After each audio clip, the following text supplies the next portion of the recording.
Good morning, everybody, and welcome back to the Schwab YouTube coaching channel for today's Trader Talk in today's market. I'm your host, Kevin Horner, joining you from a beautiful and sunny Denver, Colorado. Thank you all for being here this morning. We, of course, are going to get down to business looking at a multitude of charts for you all, starting broadly with the overall market review, of course, and then getting into a bunch of individual equities today on a solo session. So you can say hi to my friend Connie Hill there in chat. I see a lot of very familiar names here as well this morning. Thanks to you usual suspects for being here. Always appreciate your joining me, of course, as we work through headlines and charts of the day. If you're not already doing so, follow Connie and me on X. Connie there is Connie Hill CS, and I am Kevin Horner CS. Both of us trying to provide some charts and data points throughout the week for you all. Follow there would be helpful to us and might keep you apprised of what's moving around in the marketplace as well. So a follow there would be great.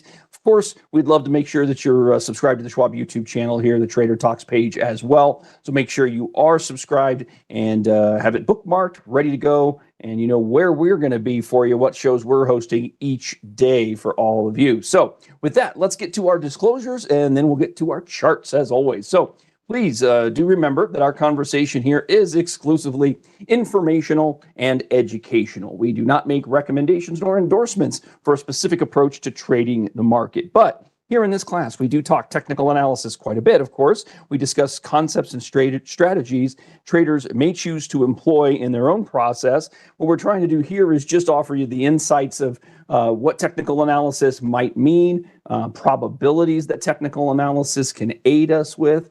But remember, technical analysis is not to be utilized as the sole means of your research. Simply put, we think it's part of the overall puzzle. Everybody can aid you in making decisions, but should not be the only basis for those decisions. And let's look at that agenda. If you're new here, this is a very consistent approach for us here on Trader Talk. We start broadly, so we will start with the S&P 500. We'll then look at the NASDAQ 100, move into the Russell semiconductors as well. And then, of course, sectors, stocks in the news, and that kind of stuff. I got a lot of stocks in the news today.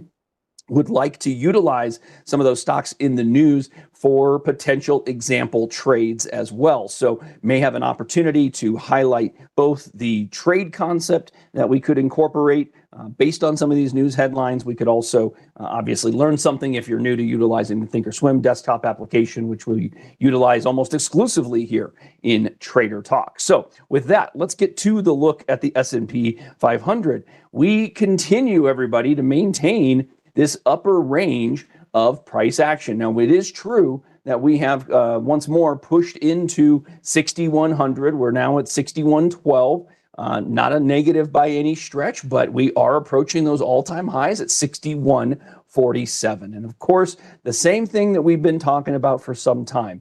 Great moves back, incredible resilience out of the market here, especially in the broadest of indices, the S&P 500. You're going to see something similar here in the NASDAQ momentarily. But the reminder that I have to offer is, as we move into this upper zone, if you've not been believing in the market here, if you've been denying, and that doesn't mean you've been bearish, you might have just been in cash, maybe not comfortable deploying your money into the S&P 500. And I understand it. My hope is that our conversations have maybe given you some reasons to consider the bullish nature of the market. Remember, we remain above that 20-day moving average for an extended period of time.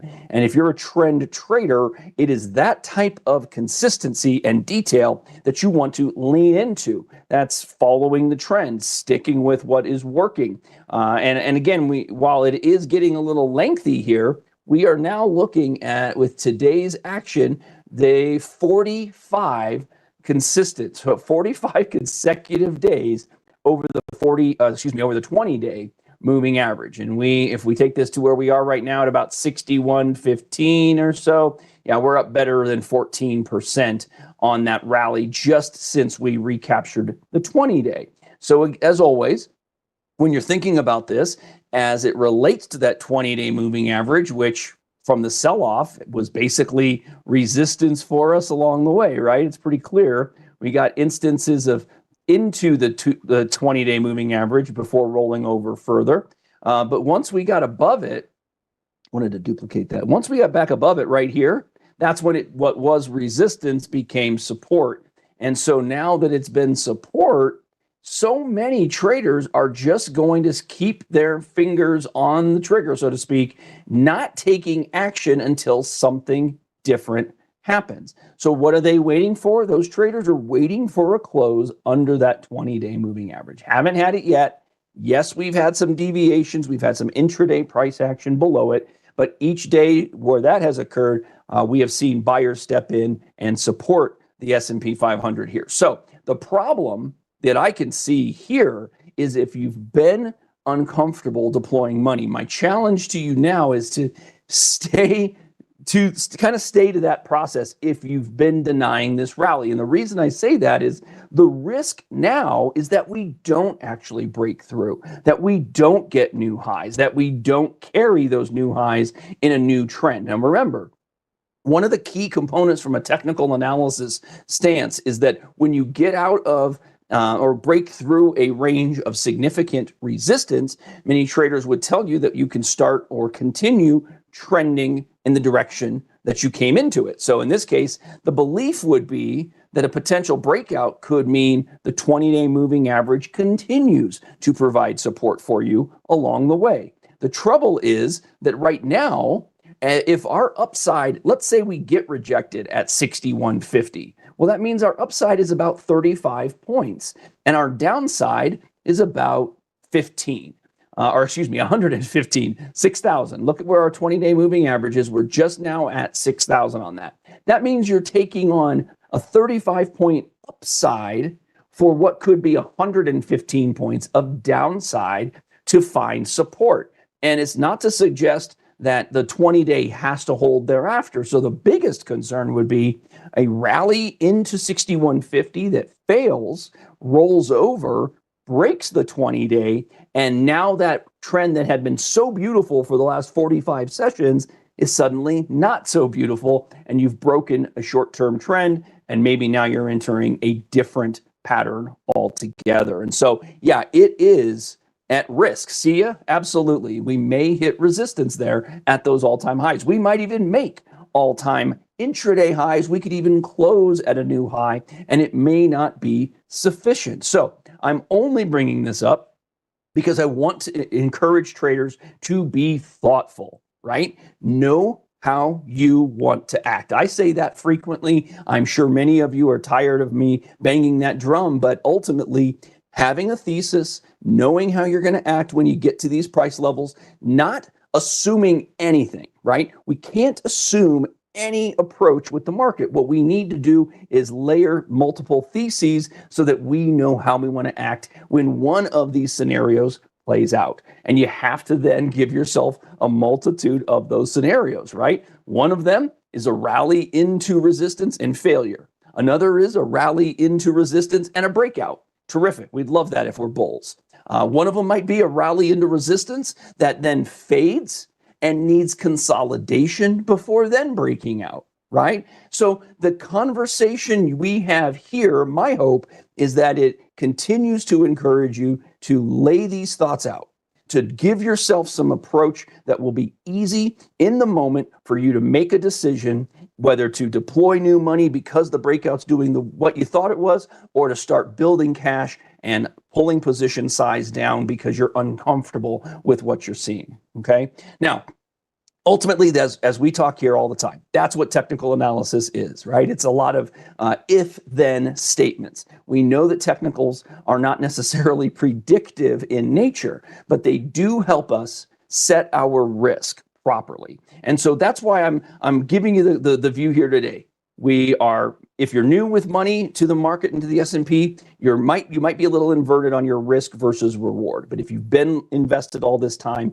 dating back to mid-April, late April there on the 23rd when we caught that 20-day, you might be looking at taking some off as we move into resistance. And then hopefully you're comfortable if we break out, pushing that money right back into the market, right? So have those ideas, take action to give yourself comfort so that you know where, if the market did more than we think it can, how is that going to impact your portfolio? And what is that going to leave you feeling like, even in the worst case scenario? And don't forget, even though we might talk frequently about that 20-day or even the 200-day, if you don't think it can get there, it's still worth thinking about how will you feel if we get there, right? Very important aspect. So under the 20-day, lots of horizontal support. I know for many of you usual suspects, we've been talking about, I'm going to use a rectangle here. We've been talking about this ledge right in here. And I'm going to just try and make it a little bit more of a banner here, right? It's the confluence of the 50 and the 20-day, 200-day, excuse me, the 50 and the 200, along with our gap from May 12 and our retest. So we've got excellent support in the neighborhood of 5,800. We also have good support at 6,000. But the point is, if you are holding SPX positions and we break through 6,000, there's a better opportunity then that we visit 5,800. So you have to be willing to ride whatever positions you're maintaining down to that level. That's why we talk about it in this sets, right? So if we can sustain the kind of movement that would take 300 points to the downside with where you sit today, the amount of money you have invested in the S&P and S&P style equities, for example, that could absolutely still play out. And you have to be willing to give that 300 up. And if you say I'm not, well, then that means you probably are looking to reduce position size on any kind of significant pullback, notably under the 20-day moving average, like I said. So, all right, that should give us some basis of understanding here, at least as it relates to the S&P 500. Let's kick on over to the NASDAQ. The NASDAQ 100, which has now made new highs. Now, it's interesting to me, we are higher than the all-time level that we've now broken 2 days in a row, but look at those candles. Both of those are red. It just means, hey, maybe the strength of our pop through isn't as strong as we'd hoped. Red meaning simply that our close yesterday was below our open. Our close, or our last trade today, is below our open trade so far. We have now looking at 2 days of a breakout. Some might say 3. I know we just made the new closing high yesterday. Some might choose to take the candle from Tuesday and say that we are in day 3 today of a potential breakout. That's a trader's choice, of course. So when you're looking at that, everybody, I'm going to invite and encourage you to think about confirmation. What is it that you desire for confirmation purposes? Is it 3 days closing at record highs consecutively? Hey, that could be confirmatory in nature for some traders. Some would like 4 days. Some might even say, hey, Kev, that's great on a daily chart. I'd rather see it on a weekly chart, and I want to see 2 weeks in a row of maintaining the breakout level. All right, that's somebody's approach for a longer-term viewpoint, a trader in a longer window. Perfectly appropriate. Now, the other thing that we want to call out here, of course, we've got that golden cross, don't we? Many of you have been calling this out as well. The NASDAQ 50-day crossing the 200-day to the upside. I say the NASDAQ, it's the NASDAQ 100, just the top 100 stocks in the NASDAQ. And yes, it is a trend standpoint, a bullish indication, but commonly, I'll remind you, it's common that a crossover does not necessarily give you, especially the 5,200 crossover, everybody, does not necessarily give you reason to deploy money immediately. And that's because it's a longer range trend scenario, and not everybody is going to expect immediate movement to the upside based on that crossover. It does bode favorably in a longer window of time, and that can give you encouragement to be a buyer when market retreats nearer support where you might be more comfortable deploying those new dollars. But I just wanted to call that out. That is a bullish validation, if you will. Some traders would also call out the point that even on a breakdown under the 20-day moving average, again, we've got that gap from the May 12 open, and it is a bit right at the 200-day and the confluence with the 50 days. So we've got some stuff to watch here as it relates to the NASDAQ 100. But again, as my man Lee Bull would always remind us, new highs are not bearish, but whether we're getting a validated new high or not does remain to be seen. New high closed just yesterday, new intraday high today. let's see how this plays out over tomorrow into next week. If you were worried about the potential for reversals, then a couple of key levels to monitor here. First would be, of course, trading through yesterday's low. Yesterday's low on the NDX was around 22,175. Trading through that could bring you back to the gap. And then that gap low here from Tuesday is at 22,045. So we do have some short-term support, and that gap level would be a very short-term level that a lot of traders would consider here in the NDX. So even if we did pull back, we are seeing bullishness. We're seeing a lot more resilience here than many traders probably expected out of the market. And you can count me in that group of traders who maybe didn't expect this level of resiliency, especially when we go back to early April. It was hard to foresee that this would have been the price action we got over the next 3 months. That was, if somebody posited that at the time, I would have told them that they were probably a little too optimistic, and yet here we are. My hope again is that our ongoing drumbeat of conversation may have been helpful for viewers here in this class. So yeah, Zinc, I think you're right. Golden crosses do lag, right? They don't tend, and again, the golden is 50 crossing the 200, that intermediate term through the longer term. That's not at all uncommon to see price action kind of lag after such a nice development. Traders, again, get a little enthusiastic when we see them, but the reminder is that is good development for a longer term trend. Okay. All right. So let's take a peek at the one that has been a little bothersome. In fact, I posted on X yesterday about the small caps and the Russell here. So we've got a lot going on. I'm going to zoom in basically from our last peak at 2466, and we're just going to make note of where we are here. Yesterday, we had what could be considered to be a bear engulfing candle. Although we didn't trade through the high from Tuesday, our high was 2165. Yesterday's high was 2163. So, I mean, we closed below the low of potentially below the low of our high day in this bounce. It is kind of notable, though, everybody, that once more, look at where my crosshairs are. Right at the 200-day moving average, right at some former resistance. I could probably change my red line here down to this spot. You know, capture these last two highs right below the 200-day.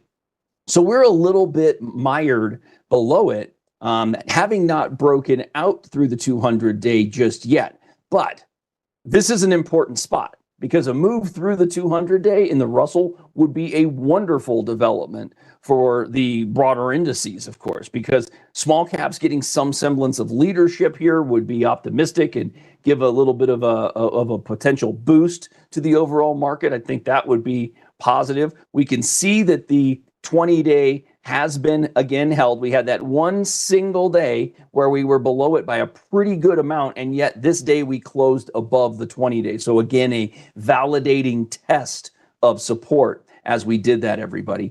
So, you know, again, inverted risk versus reward for new dollars right now, because simply put, the risk is that we don't break through. The risk is that we take out the 20-day to the downside, and we may have to find support around the 50-day moving average, which, for the record, wouldn't be terrible. It would be short-term, maybe difficult for short-term bulls in Russell positions, but it is notable that the 50-day moving average in purple here has got a lovely upslope to it now.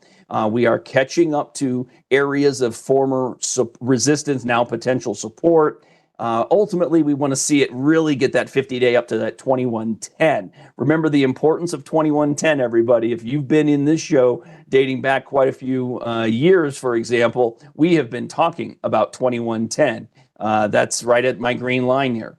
It was support way back here in 21 into 22. It became resistance. Once we took out the mid-range in here from the summer of 22 into the summer of 23, we finally tested and pushed through 2110, but it's a level we have seen before. remember this, not that the small caps have this memory, it's the traders who trade the small caps that have this memory and are keeping an eye on the same stuff that we are. So 2110, real solid zone of support.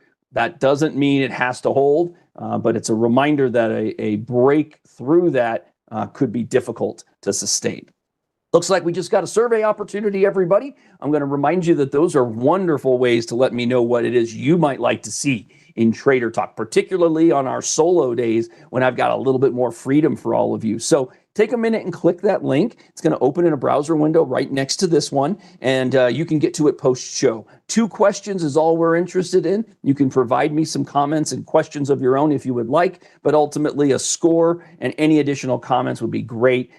Anything that you put in there, that all comes to me directly, and of course, I'm going to spend the time to read your comments. I always appreciate hearing from you. You people are so nice to me. I love getting the feedback, and I love the suggestions as well. Remember, our process is here to educate as much as anything else, but questions and desires that you have for that level of education is likely something that's another viewer is interested in as well. So feel free to share all that in our survey. Okay, so there's a look at the big 3, the S&P 500, the NASDAQ 100, the Russell 2000. Let's look in on our semis. Now, the semiconductors have been pushing nicely higher. Look at this band of resistance that I've got drawn in. It is a wide band, and that's because 5230 up to about 5500. Interesting that today's intraday high is at 5535 on this index, and the high we had way back here was 5525. So we have made a new short-term high, not a new 1-year or all-time high, as you can see back here. But if we can manage to clear this zone or band of resistance in the semis, yeah, we could conceivably push to that 5930 level and potentially 6,000 on this particular index. Here's the longer look on the weekly chart. That candle this week looks fantastic, of course, and yet, again, right at resistance. It doesn't mean we can't break through, but it's the reminder of how we want to manage our positions as we are at resistance. My hope is that if you're comfortable staying with these positions, that you go ahead and do so. You may very well consider your downside targets. You may very well incorporate some exit strategies for protection. However, if you're uncomfortable, don't allow that voice in your head that says, hey, if you sell here, what are you going to do? Buy back at a higher price if the market continues to push higher? My answer to that is absolutely, yeah. If the market breaks out and you have managed to simply pull risk from the trading portfolio because of your lack of comfort, well, that's fine. It is okay for you to be invested to your level of comfort. And then when things shift in your eyes, such as a potential continuation move in the semis, then you want to then put that money back to work. Try not to have the fear behind that, right? And if you do have that fear that is keeping you maybe a little bit uncomfortable, maybe paralyzed from being able to take that step of putting money to work at these higher prices, because that voice in your head is saying, man, I just sold it. Why would I buy it back higher? Well, it's okay to buy higher and sell higher than that even still, right? We're all kind of beaten up by the idea that we have to buy low and sell high. But trend traders know that a trend that's moving in an upward trajectory is more apt to continue than it is to break. And if we can get through these areas of overhead resistance, there could very well be continuation. So again, consistently consider, how is your portfolio making you feel on a day-to-day basis? And are you running into discomfort as we near areas of resistance? Should we take some profits from our portfolio? Should we build more cash and allow the market to do what it's going to do and then reset our risk based on what the market does, whether breakout or pull back, right? It can absolutely be a bit more of a comfortable approach. And remember, you don't have to go at it in a full capacity. You don't have to be an all-in, all-out trader. A lot of traders go through this process through management of their position sizes by starting, small and adding when things are moving in their favor, or rather than starting entire position from the first signal they get. That was a lesson that many traders have had to learn, right? And it allows you to manage positions a little more effectively, and most importantly, with a little bit less emotion, I think. And that's a big part of it, obviously. Being a trader it can be emotional, of course. We want to be as robotic in our decision making, at least, as we can. All right. Yeah, I agree, Rita. If the semis are able to push through, I think we'll see, agree with you. I think we'll see the NASDAQ continue to do what it's been doing, continue to move to new highs. Now, the semis are a bit lagging versus the NDX, of course, right? The NDX at new highs and semis not quite. So, yeah, if the semiconductors broke out, we have the potential for them to carry the NASDAQ. There's no doubt about that. So the question just becomes, is today a validation of the breakout, right? With the last 3 days moving out of this short-term bull flag situation right here around the 20-day. Is this a confirmation of that breakout? I'd say it always remains to be seen, right? But we've got a vastly improving look here, and some of those individual equities that we're about to get to are looking pretty favorable. So there's been some positivity as it relates to semiconductors. Now, let's look briefly at the sector action here today, which is moving quite nicely, of course. I got a lot of green on the screen after a bit of weakness there just yesterday, and really it was more flat in the S&P than anything. But our biggest movers today from a sector basis, materials getting some leadership. Now, we've still maintained under the 200-day moving average, so not exactly a group that is going to get people terribly excited at this point, but that's your leading group to this point today. Real estate, our lagger. Utilities up a little bit. Kind of an interesting viewpoint there because we've broken this downtrend and managed to consolidate over the last couple of months here as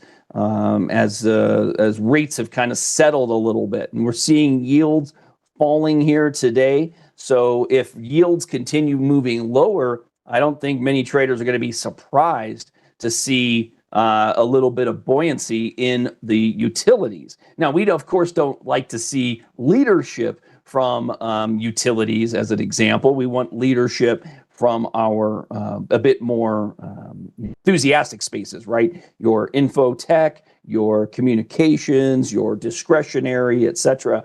But this is not a negative development here, I wouldn't think, as it relates to the broader markets.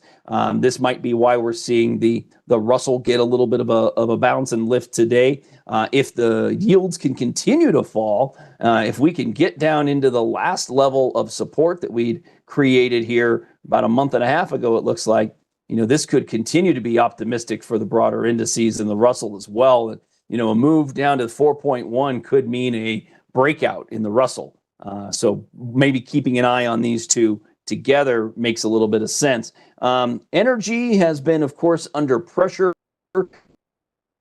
as retreat pretty aggressively. We have found the 20-day moving average after the big significant move to the upside on Monday. So we may be settling in for a potential new trend here. The throwback move that is on the table could be to this new green line I'm changing from red to green here. That could be another potential spot. That wouldn't be a shocker. I mean, obviously, the 50-day resides right there at the same level. So that could be the spot of short-term support for energy here as well. But it doesn't, the trend still stands out to me a little bit. I can draw it in like so. It kind of has this rising wedge makeup or maybe a lengthy bearish flag type situation. But regardless, you're in a bit of a channel, and from a channel standpoint, if that's the view, a lot of traders just look at this and say, all right, the break of the channel is where I have an opportunity, whether that be to the upside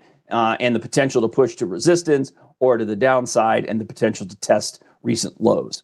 a lot of traders will just move whichever way the trade breaks. So you can certainly take that viewpoint, perhaps. The other groups, we've been getting some nice leadership from industrials, maintaining a breakout here, allowing that 20-day moving average to get caught up. Look at, the thing that stands out to me here is this gap move. Again, this takes us back to the 12th of May when the broad indices all gapped higher here, right there, May 12th.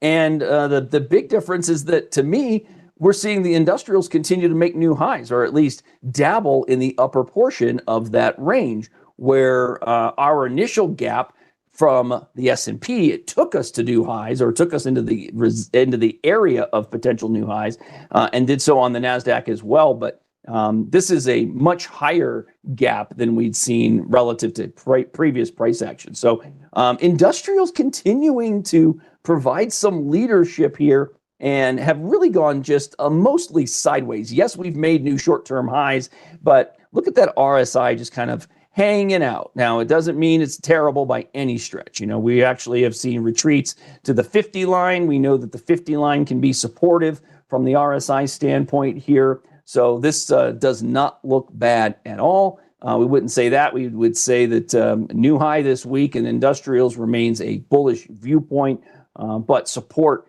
here around 1180 and the rising 50-day moving average could come into play. But that would be an interesting spot for new bullish traders to potentially join in here. Yeah, it kind of does look like a little bit of a bull flag there, Fitness and Dance. Yeah, I agree with you. Very quick, short-term bull flag, right? Let's just zoom in to make sure we all see it. Right there. Call that a quickie. So, sometimes these quick ones can get resolved quickly. And a quick bull flag that gets resolved quickly obviously implies additional upside. So if it gets resolved through the downtrend line to the upside, maybe we can see a push equal to the height of the flagpole itself. All right, quick look at tech, which, what are you going to say about that, everybody? I mean, this is what can happen when we break through resistance, right? I mean, I've just got done talking about prepping us for moves that are into resistance that don't carry. Well, here's one that is absolutely carried, breaking out of a consolidation and continuing the trend thereafter. The 20-day moving average here, too slow if you're looking to manage your risk on weakness. Some traders would have to use a low, a close below whatever high day we get. The nice thing on this, some traders will point to, is the RSI making new highs as price makes new highs, validating the breakout. So, don't forget, validation of breakout doesn't mean that a retest of the breakout isn't possible. That is absolutely possible. The hope would be that the retest comes into that 4760 zone and gives you opportunity in that group here with the rising 20-day moving average coming in and providing additional support at that same level. So wanted to get a quick review on some of those equity sectors for you all, but let's get to some stocks in the news as we talk about what's moving around today. Micron, obviously, we had a report overnight, and it was received favorably here. I got a little bit of news on it, but as you can see, that's a red candle. They were up after hours and up this morning off the open. JP Morgan raised the price target on Micron to 165, up from 135. They maintain an overweight rating on the shares. Company reported solid May quarter results, provided a strong outlook for the August quarter, according to the analysts. The performance was driven by strong demand in high bandwidth memory and data centers, alongside growth in consumer applications. They also, JP Morgan increased their forward estimates and believes Micron's share setup remains positive for the second half of 2025. Hard to argue with that when you look at it from a technical basis, right? We've moved incredibly well here, everybody. Even at the last trade of 126 and change, we're up 106% off the lows, everyone. So that's a fantastic push. The big thing is, even if you missed buying it at the lows, and nobody would fault you for not buying at lows, everybody, but there's a number of key areas in here for former resistance, now potential support. The first one is this band right about here.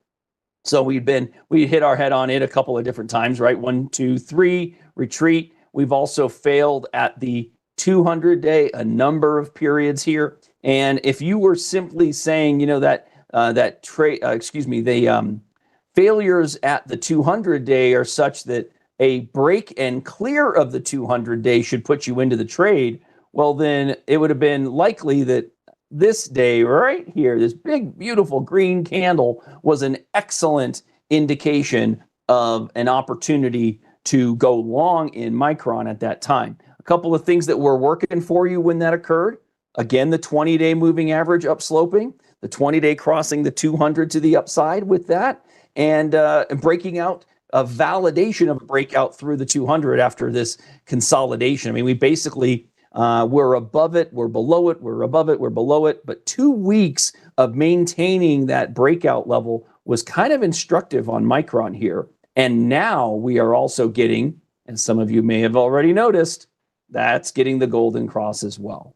Okay. Now it is overbought.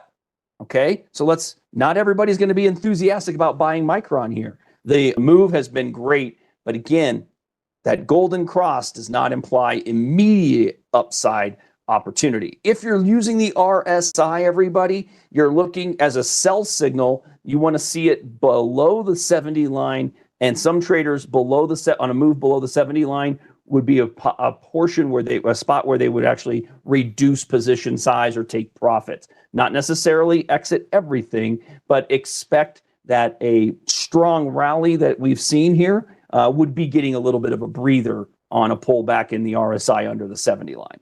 Okay. So that's something for consideration as well. Now, I also saw a headline that I wanted to get to. In fact, before we do, I'm just going to, I thought that, that entrance opportunity here, let's just put a buy order out there to see if we can't get some shares at that 115 area. So let's just place a good till canceled buy on Micron. We'll do it as a custom buy, so that we don't stick with it if it breaks further. We'll keep our risk nice and tight, probably by the amount of, let's say, the average range below the 20-day moving average. So the ATR on Micron here today is about $4. So if we bought at approximately 115, let's go, an exit around 111, let's say, just as an approximation. And of course, if we are buyers at 115 for risk of $4, our hope is that we're making at least, or looking to make at least 10 to the upside, maybe 12, which would be a 1 to 3 risk to reward. And we see that today's intraday high was nearly 130.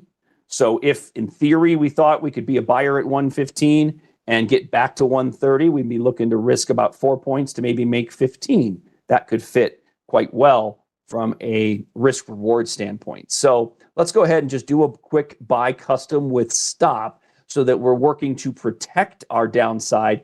Of course, we know we can't guarantee our price when it comes to the stop order. We will be able to say that we can guarantee price relative to our entry. It will be at 115 or lower if we get into the trade.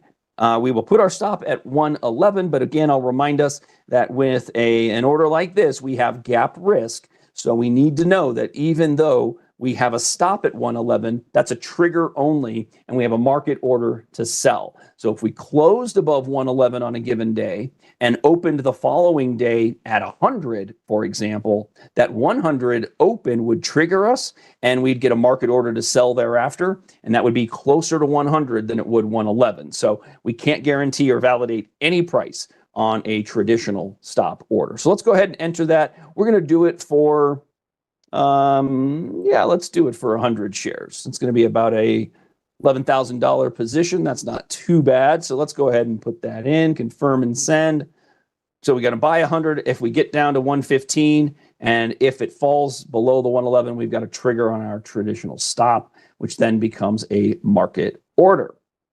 All right. So we've got something on the table for Micron. And then the other headline that really caught my eye this morning is in relation to some of these defense security equities. So I thought we'd look quickly at DWC. This is going to be our defense, total stock defense market, or total market U.S. defense, if you will. Notice the uptrend working pretty well here. Everybody using that 20-day moving average also Again, you see that a break of the downtrend occurring around the 50-day moving average in here was what got this group back in gear. The headline here is that President Trump wants to pay for troops, utilize more high-tech missiles and drones in the defense budget, but he also wants to cut jobs at the Navy and buying fewer ships and fewer fighter jets. But the defense and national security budget request